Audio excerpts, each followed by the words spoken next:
let's explore the value of interdisciplinary learning in education. What is interdisciplinary learning, Gracie? Well, Megan, according to the Government of Alberta, interdisciplinary learning is a teaching approach that combines the curricular objectives and methods from more than one discipline, focusing on a central theme, issue, problem, or work. But it's also so much more than that. Let's explore how interdisciplinary learning is shaped by the 4 moments of education. Interdisciplinarity isn't a newfangled phenomenon. It was a prominent part of ancient Greek education because of their belief that humans had once been interconnected to a unified whole, and the pursuit of education was to return to unity through cosmic understanding. This type of knowledge was referred to as gnosis. With this in mind, let's take a look at how this changed under standardized education.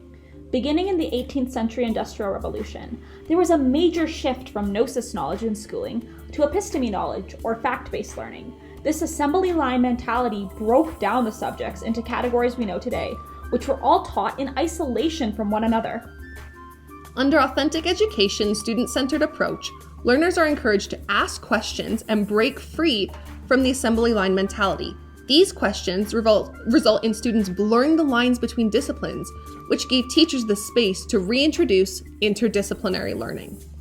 Democratic citizenship education functions as a metaphor for interdisciplinary learning, in that an individual learner is like an individual subject. There's nothing wrong with it, but when the learner becomes part of a learning collective, or the subject becomes part of an interdisciplinary approach, the learning experience is so much richer.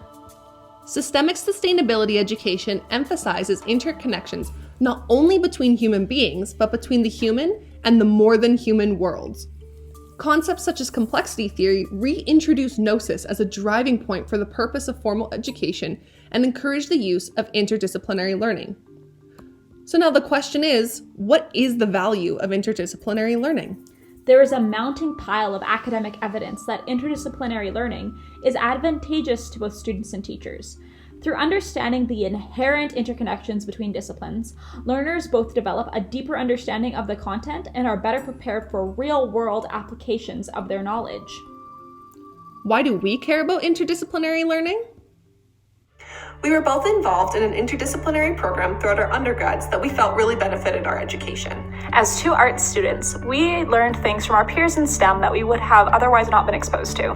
We were exposed to new ways of looking at not only education, but at the universe. This program has influenced the way we both think about education and has helped us to understand the direct benefits of incorporating interdisciplinary learning in the curriculum. So, what's next? Let's think about a few questions. What disciplines may lend themselves well to one another? Consider how music is connected to math, or how social and English have come together to form the humanities. And consider how interdisciplinary learning has directly benefited your education or your teaching practices. Here are some more resources if you want to dig deeper into interdisciplinary learning. Now the big question is, how are you going to use interdisciplinary learning to enhance your students' learning experiences?